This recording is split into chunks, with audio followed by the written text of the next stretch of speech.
నమో కనకదుర్గ. జై శ్రీరామ్. శ్రీమాత్రే నమః. శ్రీ గురుభ్యో నమః. 2024 సంవత్సరం ఏప్రిల్ నెల వార ఫలితాలు. 2024 ఏప్రిల్ 21వ తారీఖు నుంచి ఏప్రిల్ 27వ తారీఖు వరకు కూడా ద్వాదశ రాశుల వాడికి గోచార గ్రహస్థితిలో ఏ ఫలితాన్ని ఇస్తూ ఉంది. దానికంటే ముందుగా ఈ వారం యొక్క గోచార గ్రహస్థితులు. మేషరాశిలో గురు భగవానుడు సంచారము. గురు భగవానుడు సూర్యనారాయణ మూర్తితోటి కూడి మేషరాశిలో సంచారం చేస్తూ ఉన్నారు.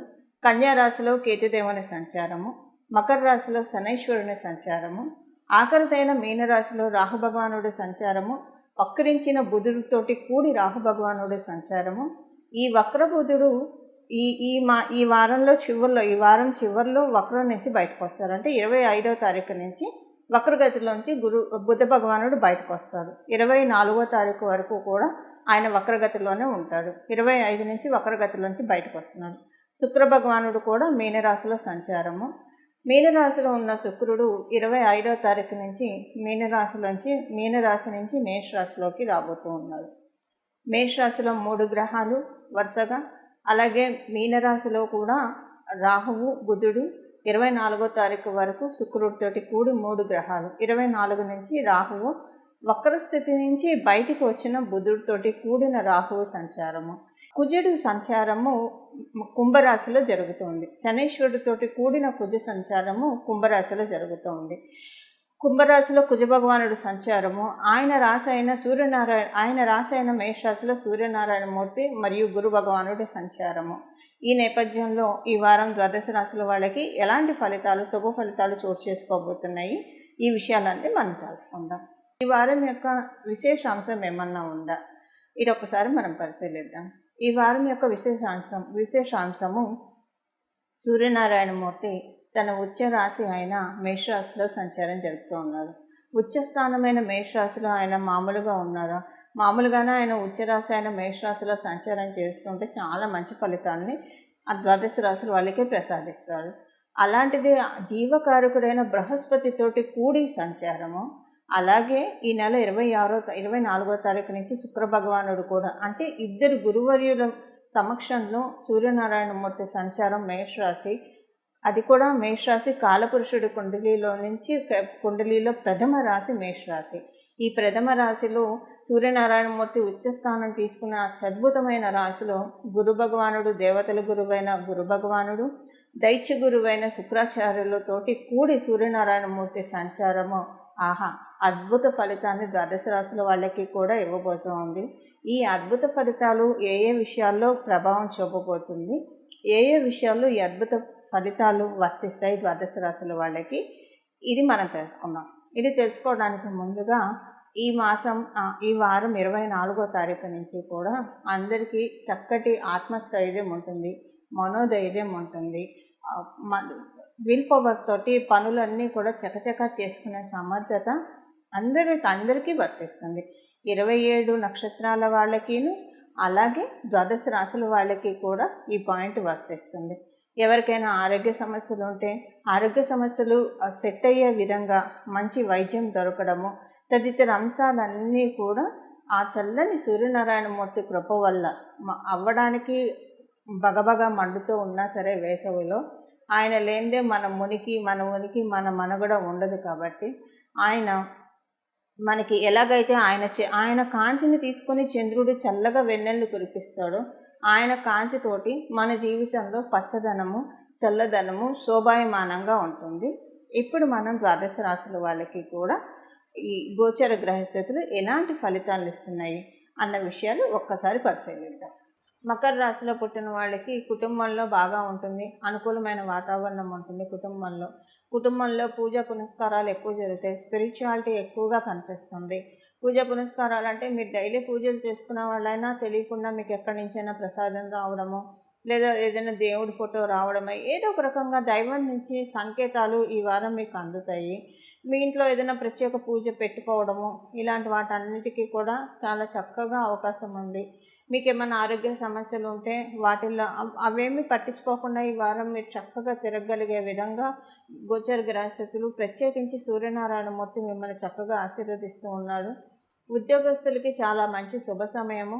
ఉద్యోగస్తులందరికీ కూడా ఈ వారం మీ ఇప్పుడు ఉన్న గోచర గ్రహస్థితుల రీత్యా మీరు చేసే ప్రతి ప్రయత్నం కూడా బంగారు బాట అవుతుంది. మీరు వేసే ప్రతి అడుగు, ప్రతి ప్రయత్నం కూడా చాలా చక్కగా, అంటే వెన్నుతట్టి ప్రోత్సహించే వ్యక్తులు మీ చుట్టుపక్కల ఉంటారు. అలాంటి సహృదయులు మీ చుట్టుపక్కల లేకపోయినా మనల్ని మించిన వెల్ విషర్ మనకెవరు ఉండరు అన్న ఆలోచన మీకు వచ్చి చక్కగా మీ స్టెప్స్ మీరు తీసుకొని ముందుకు చక్కగా సాగుతారు. కొంచెం ద్వితీయ స్థానంలో శనీశ్వరుడు, కుజుడు సంచారం వల్ల ఈఎన్టీ ప్రాబ్లమ్స్ రావడానికి అవకాశం ఉంది. లేదా ధనపరంగా కొంత స్తబ్దుగా అవుతుంది. మీ మాట విషయంలో చాలా కంట్రోల్లో ఉంచుకోవాలి. మీరు మీ మాటలతో కానీ, మీ చర్యలతో కానీ అవతల వాళ్ళని నొప్పించకుండా ఉండడానికి ప్రయత్నించండి.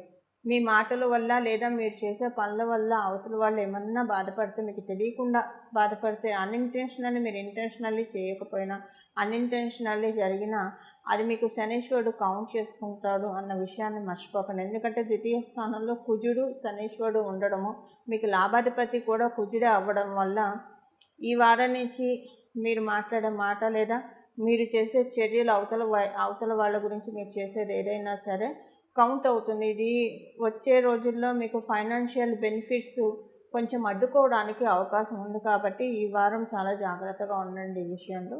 ఈ మిగతా విషయాల్లో అంతా కూడా మకర రాశిలో పుట్టిన వాళ్ళందరికీ చాలా చక్కగా యోగవంతంగా ఉంది.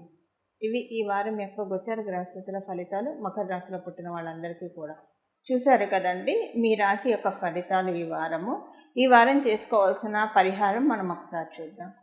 సూర్యనారాయణమూర్తి మేషరాశిలో ఉచ్చ నుండి ఉన్నాడు. కుదిరితే కనుక, అంటే మీకు టైం సహకరిస్తే రాత్రిపూట కొంచెం పెందలాడే పడుకోగలిగే అవకాశం ఉన్నవాళ్ళు ఉదయాన్నే సూర్యోదయ పూర్వమే స్నానం చేసి సూర్యనారాయణమూర్తికి అర్ఘ్య ప్రదానం చేస్తే చాలా మంచిది. మేషరాశిలో సూర్యనారాయణమూర్తి సంచారం చాలా మంచి ఫలితాలు వస్తున్నాయి. సంవత్సరం వరకు కూడా మనకి కావాల్సిన ఆత్మస్థైర్యాన్ని, మనోనిబ్బరాన్ని, దృఢ సంకల్పాన్ని సూర్యనారాయణమూర్తి ప్రసాదిస్తాడు. ప్రత్యేకించి ఆరోగ్యం భాస్కరాది చేయుడు. ఈ సంవత్సరం పొడుగుతా మనం ఆయురారోగ్య ఐశ్వర్యాలతో ఉండాలంటే ఐశ్వర్య ప్రదాత, ఆరోగ్య ప్రదాత అయిన సూర్యనారాయణమూర్తిని శరణ వేడాలి. సూర్యనారాయణమూర్తిని ఎలా శరణ వేడాలి ఈ విషయం ఇప్పుడు మనం చూద్దాం. అలాగే సూర్యనారాయణమూర్తి ఆల్రెడీ మీకు హెల్త్ ప్రాబ్లమ్స్ ఏమన్నా ఉంటే ఈ పరిహారం చేసుకోవడం వల్ల, వైద్యులు సూచించిన మందులు తీసుకుంటూ ఈ పరిహారం చేయడం వల్ల తీసుకున్న మందు మీ బాడీకి సెట్ అయ్యి మీకున్న వ్యాధి త్వరితగతంగా నయం అవ్వడానికి చక్కటి ఆస్కారం ఉంటుంది. ఇక మనం ఇప్పుడు పరిహారం ఏంటో చూద్దాం. ఈ పరిహారం అర్ఘ్యప్రదానము. మీకు సూర్యాష్టకం ఇప్పుడు మీరు ఒకవేళ రాత్రిపూట లేటుగా పడుకున్న వాళ్ళు పొద్దున్నే మీరు లేవలేరు అని అనుకుంటే కనీసం ఉదయం 10 లోపల అర్ఘ్యప్రదానం చేయడానికి ప్రయత్నించండి. అంతకు మించి మటుకు దాటనీయకుండా ఉండడానికి దాటనీయకండి. ఆ లోపే చేయండి. అర్ఘ్యప్రదానం చేసేప్పుడు ఆ నీళ్ళలో ఒక రాగి చెంబు నిండా నీళ్లు తీసుకొని అందులో ఒక మందార పువ్వు, మీ ఇంట్లో మందార చెట్టు ఉంటే మందార పువ్వు వేసి అర్ఘ్యం ఇవ్వండి. మందార చెట్టు అందరింట్లో ఉండదు కాబట్టి లేని వాళ్ళు గులాబీలు ఇలాంటివి, లేదా గన్నేరు చెట్టు, ఎర్ర గన్నేరు చెట్టు అందుబాటులో ఉంటే ఎర్ర గన్నేరు కూడా వేసి, ఏదైనా కూడా ఎర్రటి పుష్పంతో స్వామివారికి అర్ఘ్యం వదలాలి. ఈ అర్ఘ్యం వదిలి సూర్యాష్టకం చదువుకొని, కుదిరితే ఆదిత్య హృదయం కూడా చదువుకొని సూర్యనారాయణమూర్తిని చూస్తూ, సూర్యనారాయణమూర్తి అమ్మవారి కన్నుగా భావిస్తూ సూర్యనారాయణమూర్తిని కనీసం ఒక 1 minute అయినా సూర్యనారాయణమూర్తికి దండం పెట్టడానికి ప్రయత్నించండి. నమస్కార ప్రియ భాస్కర అని చెప్తుంది శాస్త్రము. సో ఒక్క నమస్కారంతో సంతృప్తి చెందే దేవీ దేవతలు ఎవరైనా ఉన్నారంటే ప్రథమంగా ఆ కోవలోకి వచ్చేది నిస్సందేహంగా సూర్యనారాయణమూర్తి. అలాగే సుబ్రహ్మణ్య స్వామి కూడా ఒక్క నమస్కారానికి ప్రీతి పొందుతాడు అని చెప్పి మనకి స్కాంద పురాణం తదితర గ్రంథాల్లో ఉన్నది. అలా ఇప్పుడు ఈ వారము విడవకుండా సూర్యనారాయణమూర్తి పాదాన్ని పట్టుకోండి. సూర్యనారాయణమూర్తి పాదాన్ని పట్టుకోవడం వల్ల వచ్చే సంవత్సరం వరకు చేసేది మనం ఈ వారం వరకు అయినా సరే రిజర్వ్ చేసుకోవడం. ఇప్పుడు మనం డబ్బులు దాచుకుంటే మనకి లేని సమయంలో ఉపయోగపడతాయి. అలాగా ఇప్పుడు చేసుకునే రెమెడీ మనకు కావలసిన సమయంలో చక్కగా ఉపయోగపడుతుంది. ఇలా సూర్యనారాయణమూర్తి ఆశీస్సులు మీరందరూ అందుకుంటారని ఆశిస్తూ, అందుకోవాలని భావిస్తూ మంగళం. నమో కనకదుర్గ, నమో భగవతే వాసుదేవాయ.